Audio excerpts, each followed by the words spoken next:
Welcome to Across the Balkans. Great to have you with us on the show. I'm Ludovica Brignola. A long-simmering standoff between Kosovo and Serbia has once again turned violent, despite a series of reconciliation talks and EU-led efforts. Dozens of ethnic Serbs and NATO peacekeepers were injured last week in northern Kosovo, where Serbs represent a majority. The flare-up came after ethnic Albanian mayors took office following local elections in April, which Serbs boycotted. Kosovo's police raided Serb-dominated areas and seized local municipality buildings, triggering more fierce protests. Both Serbia's and Kosovo's leaders are trading blame for the escalation.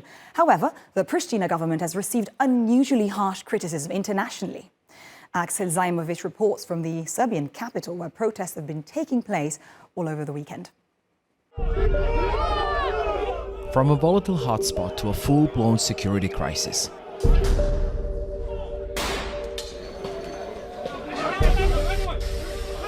A fortnight ago, Serbs in North Kosovo congregated in local towns to prevent newly appointed Albanian mayors from taking office. The situation grew hostile, leading to physical altercations. And NATO peacekeepers intervened to bring the situation under control. Dozens were injured, and the region is still charged with tension. Pozivam Srbe na Kosovu i Metohiji, znam kako se osjećaju i koliko im je teško, da ne ulaze u sukob sa NATO-om. Serbia's president is in a tight spot, handling trouble at home and now at the border.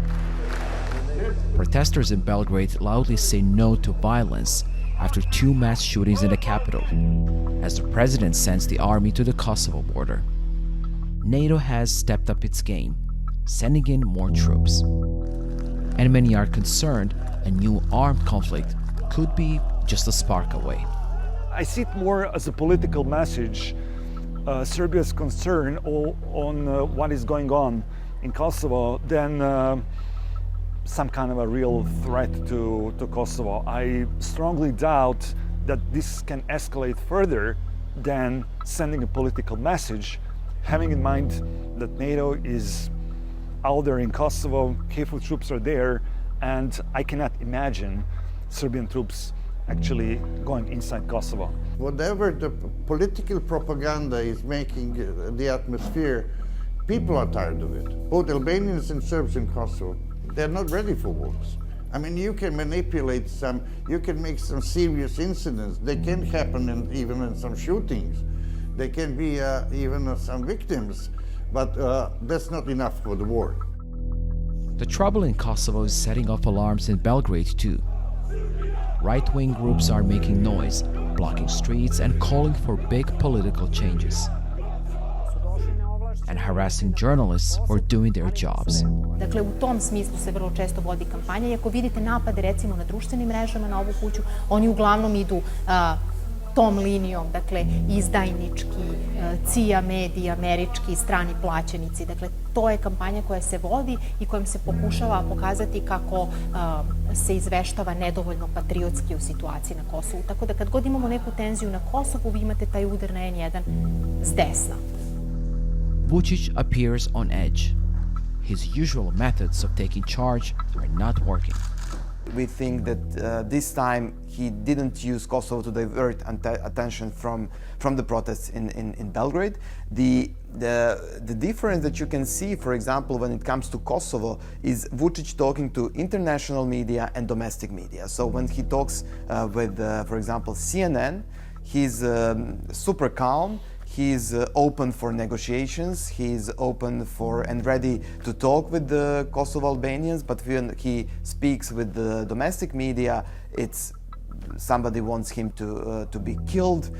He's somebody who will never give up on this country, so he's more angry and more decisive to send the political message that he needs for domestic uses.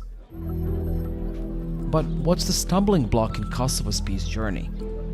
Many believe the trouble stems from failed EU policies in the Western Balkans.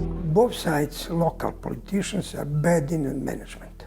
They have barely, we could talk that this crisis is the collateral results of the bad managing by the local politicians with the crisis, plus a really wrong managing from Brussels.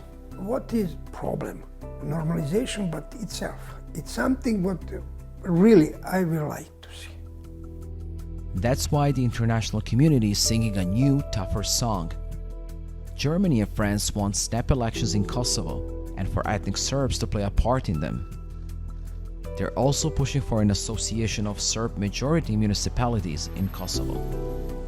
But the parties can seem to agree. They are interested for status quo. They are not for the changes. Because they made the profit. They created their careers through the 90s until today, through the conflicts. Since becoming independent, Kosovo has been trying hard to find lasting peace. It's been no stranger to clashes and flare-ups near the border. But this time, Pristina has faced criticism from some of its closest friends. While leaders talk and try to find a solution, it's the regular people who suffer the most. They just want a future without any conflicts. Aksel Zaimovic, TRT World, Belgrade. My guest today is Vesna Pusic. She is a sociologist who formerly served as Croatia's Deputy Prime Minister and Minister of Foreign and European Affairs. Thank you very much for being with us today. So first of all, we've seen ethnic tensions flaring back in the region following local elections that were boycotted by the Serbian community. But first, can we take a step back and understand why these elections were boycotted in the first place? That's a complicated question. The elections were boycotted only in the 4 municipalities in the north of Kosovo. Kosovo is a country of about 2 million people, mostly ethnic Albanians, and about 5% are ethnic Serbs.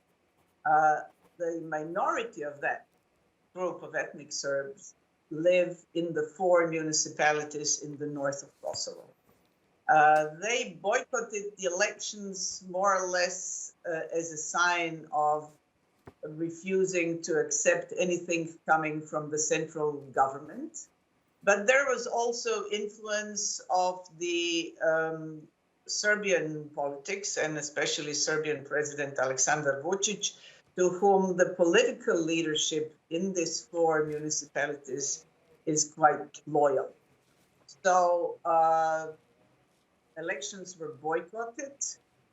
Because of that, in these 4 municipalities where they have about between 30 and 35,000 people, in all the 4 municipalities, the mayors that were elected were not of Serb ethnicity. 3 are Albanians and 1 is a Bosnian.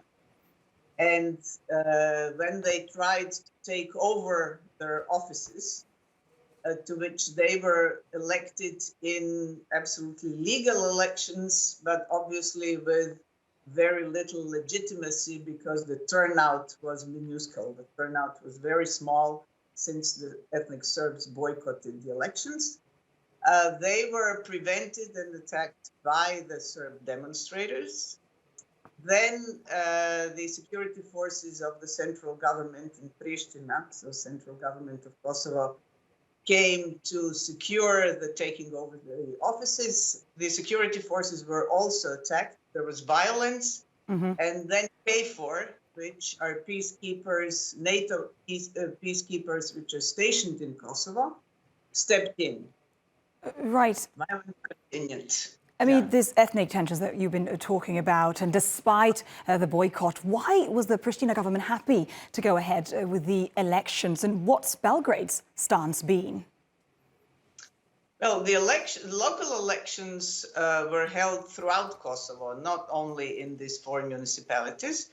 And this was supported by the international community, or what goes for international community, which is basically the 5 countries of the European Union. So European Union's mediator, and the US. So going ahead with the elections was supported by the sort of international context and international actors that are somehow trying to find a way out of this conflict and resolve the Kosovo-Serbia impasse, so to speak, or long-standing refusal by Serbia to recognize Kosovo, which in Yugoslav times, meaning 33, 34 years ago, was an autonomous province within Serbia. Right, you were alluding to NATO some minutes ago, and after the recent clashes, NATO has decided to send additional forces, with also the Turkish military increasing its presence in the area. Can you help us understand the role of NATO's troops in the region, and also what's their relationship with Kosovo's police forces? NATO is basically there to guarantee security, guarantee non-violence, prevent conflict in Kosovo, and secure an environment in which Kosovo could eventually stand on its own feet as far as security is concerned, because the security forces in Kosovo are a relatively new institution. And because Serbia doesn't recognize Kosovo, and Serbia is probably, in that sense, the strongest and militarily the strongest country in the Western Balkans, in order to offset that imbalance, the NATO's peacekeepers are in Kosovo. And from what I hear, a number of the new peacekeepers that are coming in are being also contributed by Turkey. And on the other hand, Serbia, while it says that it wants peace with its southern neighbour, it is beefing up its military presence at the border. Are their calls of de-escalation genuine, in your opinion? Well, in many ways, the current president of Serbia is using this unstable situation in Kosovo and his capacity to provoke instability in Kosovo as a way of redirecting the attention from some of the problems that he has at home.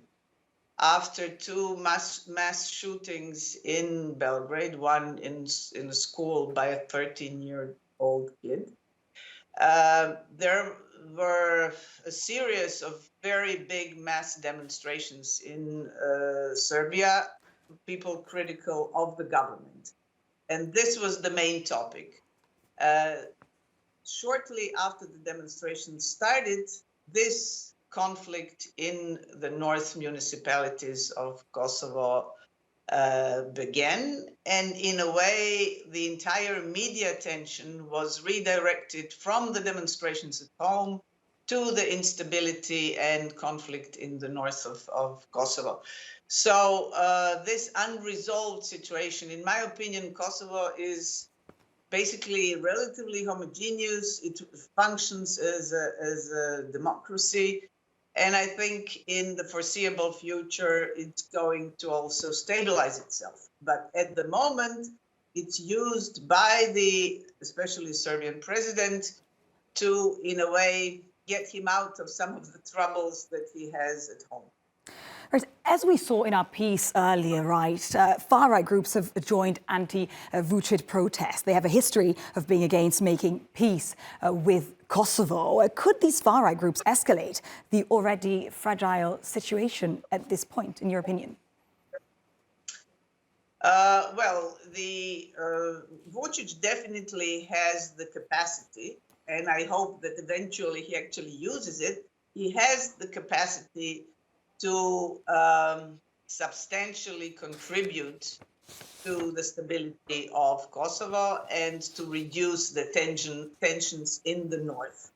The main political coalition in these four municipalities in the north of Kosovo with majority Serb population is called the Serbian List.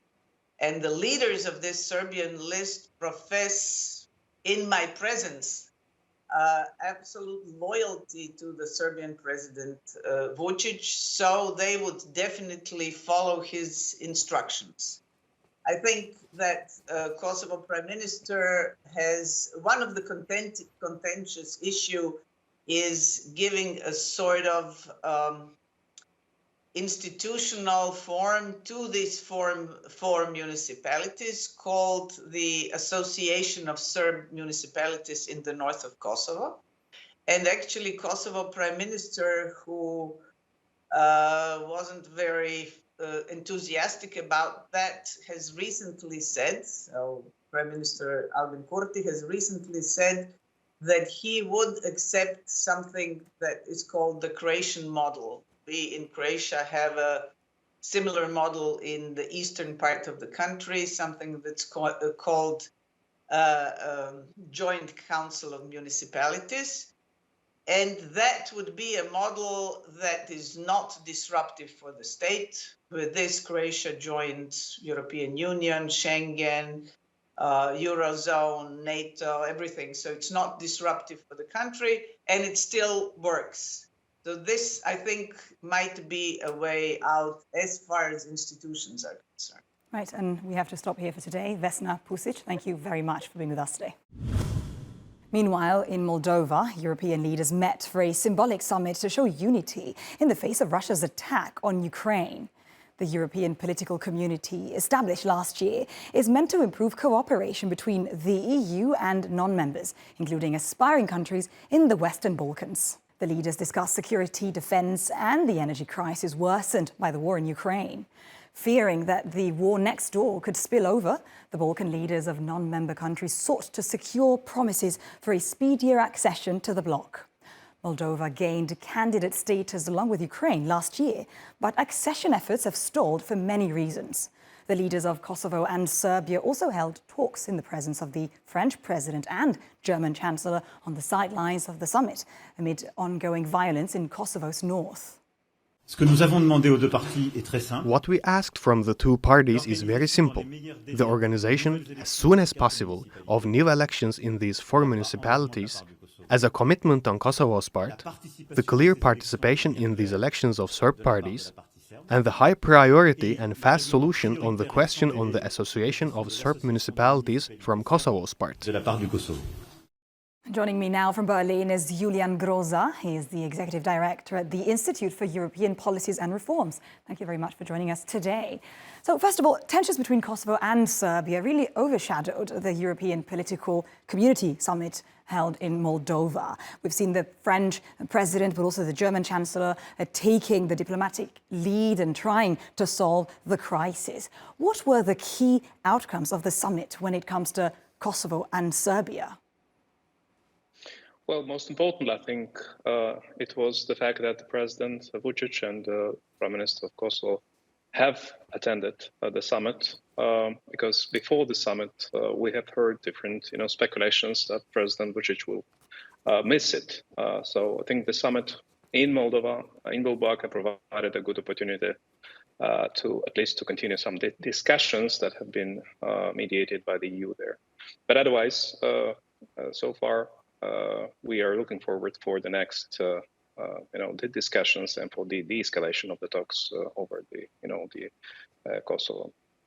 And France and Germany have also called for fresh elections in northern Kosovo. But is this a viable solution in the first place? And do you think ethnic Serbs would participate in the vote if it's held again? Well, I think what it is very important here is for the Serbia and Kosovo to find the best solution that will benefit the result of the process.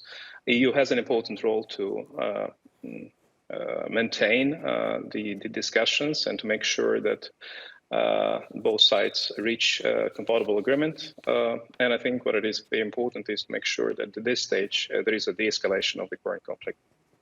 Right, and the Balkan leaders of non-member countries pressed for a speedier accession process into the EU at the summit as well. And European Commission President Ursula von der Leyen announced enhanced support for Moldova's integration. Can you tell us what kind of support she mentioned? And also, will tensions between Serbia and Kosovo impact their accession to the EU, in your opinion? Well, the European Political Summit provided a good opportunity for Moldova to present itself to the other European leaders. Moldova is a candidate country to become a member of the European Union. And Moldova, for the last 20 years, was sitting at the same table with other Western Balkan countries, because Moldova, unlike Ukraine, for example, is already part of various Southeastern cooperation processes. And Moldova knows very well what are the challenges, what are the priorities of our Western Balkan colleagues and friends. I think the summit provided a good opportunity to breach the current processes, because newcomers like Moldova and Ukraine are perceived by some of the Western Balkan countries like, going through a shortcutted process. Well, it is not. What it is important is now to look forward for the enlargement process to accelerate and for the benefit of other Western Balkan countries, and also for countries like Moldova and Ukraine that are now waiting for the start of accession negotiations as soon as possible. Right, and also Russia has explicitly voiced its support Serbia and the Serbian minority in Kosovo. China is also standing behind Serbia. Could this be another source of tensions between Russia, China on one side and Western countries on the other? And if so, is there any risk of military confrontation at this point between NATO forces and a Serbian military supported by Russia? Well, whatever Russia is doing today is not a surprise to any one of us. Russia is interested in inflating the conflicts in the region. Russia is conducting a full-waged war in Ukraine, and of course would be very much interested to escalate the other frozen conflicts and unsolved conflicts in Western Balkans. What it is important now, I think Serbia and Kosovo are very much connected to everything which is linked to the EU integration processes. That is providing a lot of opportunities, not only to solve the existing issues, but also looking in the future. I think it's in the hands of Serbia and in Kosovo to not to allow any, friends to which are interested in escalations, in conflicts, and they're not interested in good for Serbia and Kosovo. And on this point, as we already know, there are Russian troops in Transnistria's breakaway region of host Moldova.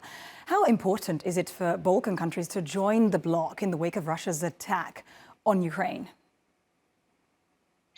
Well, Moldova is the most affected country after Ukraine due to Russia's aggression in Ukraine already for the last 15 months. In Moldova, we have Russian troops stationing illegally. We have one of the largest munitions depot in Kobasna. And of course, since the war started, all these risks have been amplifying the insecurities. And what it is important so far, I think, for Moldova is to explore the opportunities of the dialogue between Chisinau and Tiraspol to ensure calm, peace and stability. Because that would help also European security a lot. I think we have seen how the Russia war against Ukraine has affected a lot the European security architecture and generated a lot of crises. What it is important is to avoid that in case of Moldova, and I think this is in interest of all European countries to help Moldova to build its resilience and to resist against hybrid aggression of Russia, which is currently being explored. And so far, I think Moldova has been successful in facing all those security threats, thanks to the support of the EU, thanks to the support of NATO countries that are helping Moldova. And the event which happened last week in Moldova was another sign of support and solidarity for the region and for the role that Moldova can play also for increasing the European security by becoming stronger and more resilient against the security threats from Russia. Right, and Julian, one last question on the summit quickly. What were the other key topics discussed in the summit? What were the outcomes of the discussions about Ukraine's and Moldova's security? Well, first and foremost, I think it is symbolically to mention that the summit was attended by President Zelensky. He was the first to be welcomed. I think there was also a good opportunity for Chisinau and Kiev to discuss bilateral projects and programs. I think the fact that President Zelensky managed to come, it is an important aspect. Otherwise, the summit looked more beyond the previous discussions in Prague, because in Prague we have discussed about security, peace, and energy crisis. The talks in Chisinau, in Bolbaka, in Moldova, were looking forward, but in the future and on beyond, the peace and security topics and energy resilience, the summit looked at interconnectivity, which is more kind of a hint of a discussion about the future, including of the reconstruction of Ukraine, because we talk about infrastructure. So we hope that the discussions that have been started in Bulbak and Moldova will continue in Granada and in the next summit. And here, of course, the EU will play an important role, because EU will be the main contributor to these infrastructure connectivity projects, and that may help to increase the links between the EU, non-EU countries, and by that to have a better connected Europe.